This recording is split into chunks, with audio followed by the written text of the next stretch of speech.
Anies ini sebenarnya dalam banyak hal cukup sama dengan PDIP. Anies ini adalah alumni Amerika. Dia adalah ilmuwan politik yang saat itu di generasinya cukup top. Anies ini adalah aktivis HMI yang kita tahu pemikirannya adalah sangat inklusif, toleran, dan saya kira sangat menjunjung tinggi semangat nasionalisme dan pluralisme, dan mantan rektor Paramadina. Jadi secara basically Anies ini adalah open minded dan dia cukup terbuka dengan siapapun.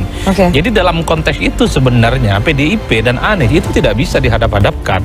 Yang membuat rame itu karena dulu Anies itu dianggap kanan karena di situ ada PKS, ada 212. Per hari ini tak lagi ada 212, per hari ini tak ada PKS.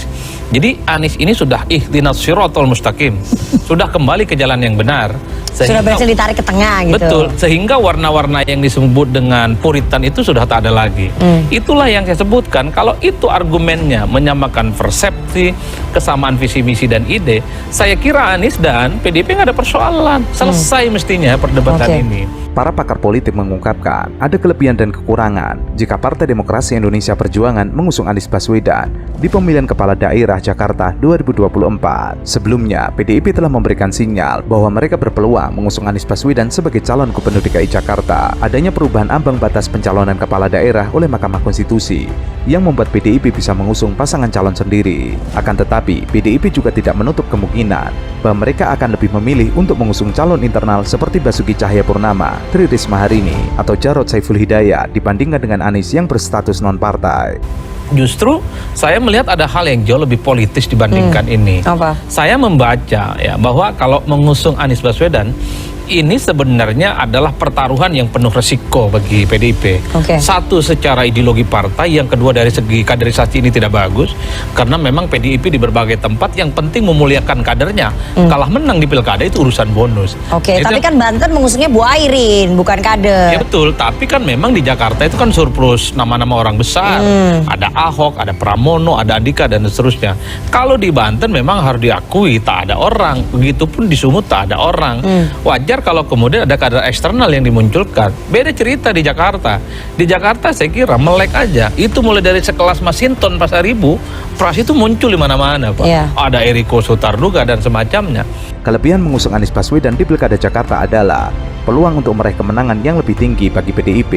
Karena Anies memiliki elektabilitas yang lebih kuat dibandingkan dengan kader-kader PDIP lainnya. Dengan memanfaatkan popularitas dan daya tarik Anies yang sudah terbukti di beberapa survei, PDIP bisa meningkatkan perolehan suara dan memperkuat posisinya di Jakarta. Selain kelebihannya, ada juga kekurangan yang mungkin dihadapi jika Anies Baswedan diusung oleh PDIP. Ada hambatan besar karena Anies dianggap mewakili arus ideologis yang berbeda dengan PDIP, menandakan bahwa nilai-nilai atau pandangan politik Anies mungkin tidak sejalan dengan ideologi yang dianut oleh PDIP. Akibatnya, akan sulit untuk mengajak basis pendukung atau konstituen PDIP agar mau memilih Anies sebagai calon mereka. Yang ingin saya katakan, elektabilitasnya nggak tinggi. Yang ingin saya katakan adalah, ini yang saya sebut sebagai hal-hal sifatnya ideologis dan politis. Tapi ada yang menurut saya cukup prinsip. Bagi saya ini mungkin adalah bahasa politik dari PDIP ya. Karena kan ada narasi-narasi yang belakangan muncul bahwa PDIP sebenarnya tidak ingin membuat jarak yang jauh lebih ekstrim dengan Prabowo Subianto. Artinya apa? Kalau PDIP tak mengusung Anies, ini tentu sebagai pintu masuk sebagaimana membangun jembatan komunikasi kepentingan bagaimana PDIP membangun kerjasama dan harapan di 5 tahun yang akan datang. Karena kalau Anies yang dipasang, ini akan mendidih suasananya. PDIP akan digaris sebagai sosok yang ikut membesarkan duri dalam daging. Ini dianggap membesarkan macan kan, yang saya kira akan menjadi rival di 5 tahun yang akan datang. Anies kalau jadi gubernur, yang terancam bukan hanya Prabowo, yang terancam bukan hanya Gibran, PDIP sekaligus Pak terancam. Jadi kader-kader PDIP itu bisa wassalam juga itu. Karena Anies lah yang akan jadi bintang.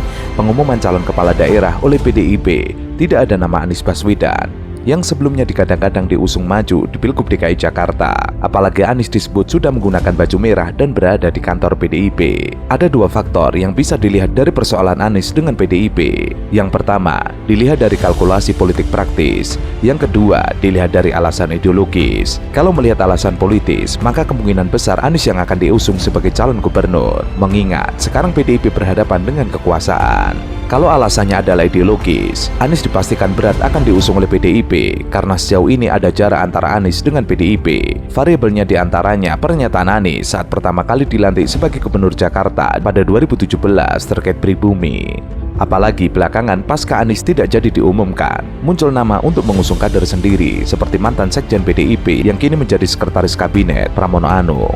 Bahkan survei Anies adalah yang tertinggi di Jakarta. PDIP biasanya tidak hanya melihat variabel elektabilitas, apalagi survei yang menempatkan Anies tertinggi itu dilakukan sebelum adanya perubahan konstelasi politik seperti sekarang.